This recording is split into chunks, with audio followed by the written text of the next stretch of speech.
Assalamualaikum warahmatullahi wabarakatuh. Bismillah, walhamdulillah, wassalatu wassalamu ala rasulillah wa ala alihi wa ashabihi wa mawalah wa ba'd. Ma'asyiral muslimin rahimani wa rahimakumullah. Banyak sekali kenikmatan yang diberikan kepada kita. Di antaranya yang ingin kita sampaikan sebagai bentuk tahadus bin ni'mah adalah bertambah nyamannya ini Masjid Thaibah untuk pelaksanaan salat dan ibadah lainnya, karena Pak Uwin Abu Ibrahim ini memotret ruang utama, kemudian di-share di Facebook. Orang-orang yang dulu pernah ke sini, orang-orang lama yang nggak pernah ke sini lagi, kemudian pada komentar, berarti sekarang nggak ada sensasi nyamuk lagi ya gitu ya. Berarti sekarang nggak ada sensasi nyamuk, jadi komentarnya pada begitu. Dulu nggak pada berani sholat di sini, khususnya maghrib itu nggak pada berani, karena maghrib itu nyamuknya spesial, yang kecil-kecil, kemudian sayapnya warna putih. Itu kalau gigit nggak mau pergi, lebih baik mati daripada pergi. Itu khusus nyamuknya memang ya. Nah, itu khususnya maghrib, masya Allah sekarang nyaman sekali ya. Maka bertambah nyaman seperti ini, semoga kita bisa imbangi semakin meningkat peribadahan kita, sehingga jangan sampai kita termasuk yang dirisaukan oleh Nabi, adanya kaum muslimin yang berbangga-banggaan dengan masjid, pada saat yang sama syiarnya kosong. Dan semangatnya para takmir dan kaum muslimin semuanya, khususnya jamaah Masjid Thaibah, untuk bisa segera ada offline, insyaallah ini termasuk bentuk semangat menghidupkan syiar masjid. Ma'asyiral muslimin rahimani wa rahimakumullah. Kita masih mengkaji kajian tematik kumpulan Mutiara Fitrah Jilid 2 yang ditulis oleh Ustaz Ananda Ridho Agusti, bagian dakwah Yayasan Hidayatul Fitrah, duet sama Abu Thorik. Sekarang ini masa pandemi, kegiatan-kegiatan dakwah di lapangan praktis tidak ada gitu ya. Maka kalau Ustaz Ananda Ridho Gusti bisa terus fokus menulis buku, dan sudah terbit jilid yang kedua, masya Allah. Adapun untuk Abu Thorik, insya Allah akan fokus di Anida TV. Sementara dakwah di lapangan masih terkendala, maka akan fokus di Anida TV, sehingga keberadaan donasi dari kaum muslimin tetap bermanfaat secara maksimal. Kita melanjutkan poin yang ke-40. Pada poin yang ke-39 disebutkan tentang Abdullah bin Shaddad rahimahullah yang tidak bisa tidur, bolak-balik di atas kasur, gak bisa tidur. Sebabnya apa? Takut neraka. Ini keimanan yang sangat tinggi sekali, yang kalau kita bercermin, aina nahnu minhu, di manakah kita dibandingkan dia? Berarti kita merasakan keimanannya jauh sekali. Terus kita mau merasa aman-aman saja di muka bumi. Keimanan kita sangat jauh sekali. Kita meskipun banyak dosa, tidur saja. Tapi Abdullah bin Shaddad mau tidur, malah gak bisa tidur karena kebayang neraka.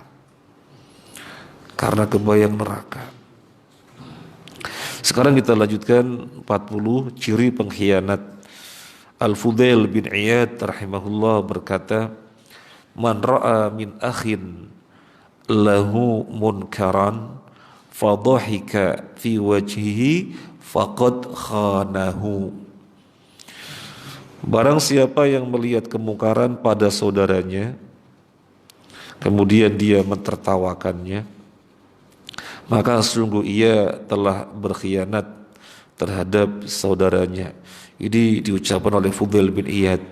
Sedikit kita menengok siapa Fudail bin Iyad. Beliau rahimahullah awalnya imamnya perampok, kemudian bitaufik minallah menjadi imamnya ulama. Tidak ada permasalahan dalam agama, baik akidah, ibadah, akhlak dan yang lainnya, kecuali banyak sekali dinukil ucapan-ucapan beliau, dinukil athar-athar dari beliau, jadi menjadi imam ulama. Padahal sebelumnya imam perampok. Kisah taubatnya sangat luar biasa, Masya Allah, sangat spektakuler. Tetapi ya tentunya ini bitaufik minallah, karena sesungguhnya secara hitung-hitungan berat bisa taubat seperti itu. Lah imamnya perampok, yang para musafir itu takut kalau melewati suatu daerah yang di situ Fudail bin Iyad beroperasi. Lebih baik gak melanjutkan perjalanan, lebih baik terlambat dagang daripada harus melewati daerah dia, karena takut dirampok. Suatu ketika Fudail bin Iyad lagi ngintip wanita, lagi ngintip seorang wanita. Ketika mengintip itu terdengar bacaan Al-Quran, surat Al-Hadid, yang artinya belum datangkah saatnya orang yang beriman untuk tunduk dan patuh kepada Allah. Maka ketika itu langsung dia jawab, sekarang saatnya, sekarang saatnya. Jadi lagi ngintip, kemudian terdengar ayat, belum tibakah waktunya bagi orang yang beriman untuk tunduk dan patuh, sekarang waktunya. Langsung dia tinggalkan itu wanita yang lagi dia intip, dia berjalan menangis. Berjalan menangis, yang dia tuju adalah Mekah, mau ke Ka'bah. Sambil berjalan menangis, tambah sedih lagi ketika mendengar percakapan di dalam sebuah tempat gubuk atau semisalnya.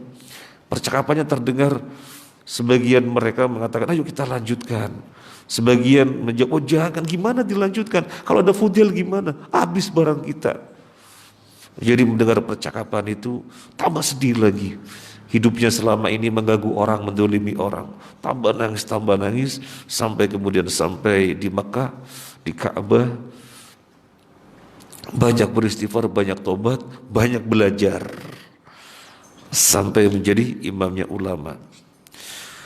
Dia banyak belajar juga dari Abdullah ibnu Mubarak. Jadi generasinya adalah generasi tabi'ut tabi'in. Dari sini kita mendapatkan ibrah, jangan pernah memandang mustahil orang yang dalam pandangan kita itu buruk, kemudian selama-lamanya buruk, jangan. Yang dituntut adalah kesabaran bagaimana kita terus mendakwahi. Ini contoh Fudail bin Iyad, imam perampok menjadi imam ulama. Ayat yang beberapa hari ini selalu kita baca, wa qalu, gimana ayatnya? Wa qalu ma lana la nara rijalan kunna na'udduhum minal asyrar. Kenapa kami tidak melihat orang-orang yang kami pandang sebagai orang-orang buruk? Jadi itu ucapannya para penghuni neraka.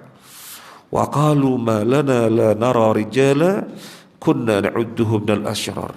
Kenapa kami tidak melihat di neraka ini orang-orang yang kami pandang sebagai orang-orang buruk? Nah, itu diantara tadabbur yang mesti kita ambil adalah belum tentu orang yang dalam pandangan kita buruk, akhir hayatnya juga buruk, bahkan bisa jadi lebih baik dari kita. Pada saat yang sama, kita yang dengan taufik dari Allah sudah jadi orang baik, alhamdulillah.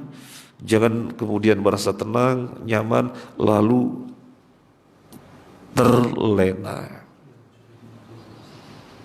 Betapa kita alhamdulillah mudah menghindari syirik jali, tapi belum tentu terhindar dari syirik khafi.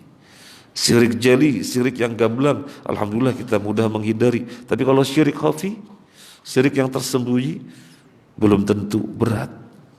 Ya, jadi jangan nyaman. Kata Fudail bin Iyad, siapa yang melihat kemungkaran pada saudaranya lalu dia mentertawakannya, maksudnya apa?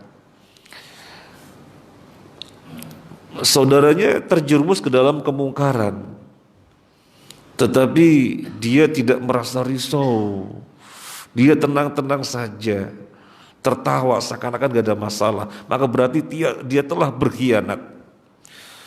Orang berbuat kemungkaran berarti kan terjerumus ke dalam jurang, tapi kok malah tenang-tenang saja, santai-santai saja, tidak ada upaya untuk menolong agar jangan terus di jurang berbahaya. Atau orang yang berbuat kemungkaran itu berada di tepi jurang yang bisa terjerumus ke dalamnya, tapi dia tidak ada upaya menolong, ditarik tangannya biar tidak terjatuh, maka dia sesungguhnya khianat, membiarkan menjerumuskannya. Berarti teman yang tidak khianat adalah teman yang cerewet dalam tanda petik.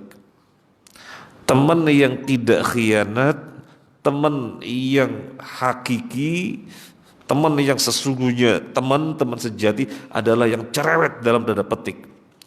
Temannya berbuat kemungkaran, ente kok ngono yo, apa pantas? Itu menyelisih syariat. Kemudian berbuat kemungkaran lagi, jangan gitulah. Tetapi kan menguntungkan, mau makan neraka gitu. Jadi cerewet seperti itu sesungguhnya teman sejati. Tapi kalau temannya berbuat kemungkaran tenang-tenang saja, apalagi nggak berani menegur, nanti takut gak ditraktir lagi. Apalagi gak berani menasehati, nanti diputuskan persahabatannya, sesungguhnya itu teman pengkhianat.